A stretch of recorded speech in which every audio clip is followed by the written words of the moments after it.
राष्ट्रकवि रामधारी सिंह दिनकर पर अभी विश्व हिंदी परिषद ने उनकी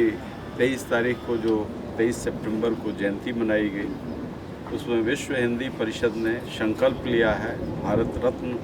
उन्हें मिलना चाहिए। सरकार को स्वयं पहल करके राष्ट्रकवि रामधारी सिंह दिनकर को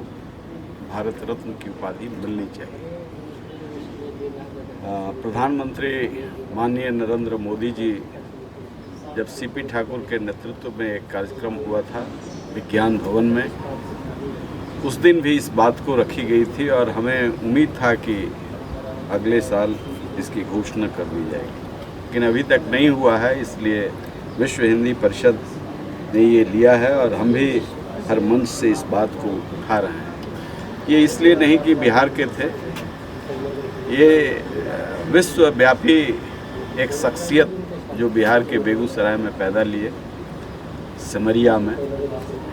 और इसकी अनुभूति तब हुई जब मैं विश्व हिंदी सम्मेलन में मॉरिशस गया हुआ था और मॉरिशस में दुनिया के लोग आए थे और एक घटना ने मुझे झकझोर दिया। विपिन जी भी उस कार्यक्रम में थे और मैं भाव विह्वल हो गया जब कजाकिस्तान की कुछ लड़कियां रश्मि रथी का पाठ मॉरिशस की उस भूमि से सस्वर जब किया और उसके पृष्ठभूमि में गया तो पता चला कि माननीय अटल बिहारी वाजपेयी जब विदेश मंत्री थे तो वहाँ दिनकर की कुछ पंक्तियों का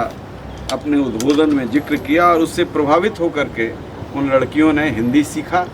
और हिंदी सीख करके मॉरिशस में उस दिन आई हुई थी। ऐसे तो देश के सभी हिस्से से, कनाडा से लेकर के, अमेरिका से लेकर, इंग्लैंड से लेकर के, तमाम जगह से जो हिंदी प्रेमी, जो हिंदी सीखा दिनकर के वजह से, तो कितने व्यापक व्यक्तित्व का व्यक्ति जो आज़ादी की लड़ाई में नौजवानों में एक नई ऊर्जा भर दी थी। आज़ादी के बाद भी उस वीर रस का आज दुनिया के लोग आनंद ले रहे हैं। उस हिंदी पढ़ते हैं दिनकर के वजह से। तो ऐसे महानायक को राष्ट्र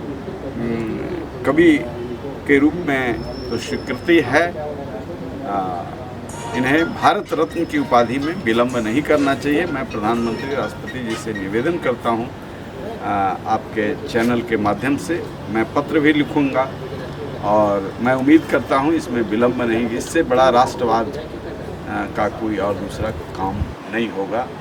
जो श्रीमती सुषमा स्वराज के नेतृत्व में वो कार्यक्रम मॉरिशस में हुआ था और सुषमा जी मुझे बहुत प्यार देती थी, तो वो दृश्य मुझे बराबर ये करता है और दिनकर के प्रति सुषमा जी का भी जो प्रेम था, जो दिनकर साहित्य के स्वरूप को बहुआयामी बनाने में, आम जन तक ले जाने में, मैं तो मानता हूँ कि तुलसीदास के बाद कोई जन कवि हुआ। बाथरूम सिंगर भी इनकी कविताओं का पाठ करते हैं। तो निश्चित तौर से मैं उस महानायक को उनके जन्मदिन पर सत सत नमन करता हूँ और राष्ट्र के लिए एक अद्भुत, प्रकृति ने एक अद्भुत धरोहर दिया है जिसका लाभ हम नई पीढ़ी को पहुंचा सकते हैं। इसलिए भारत रत्न की उपाधि उन्हें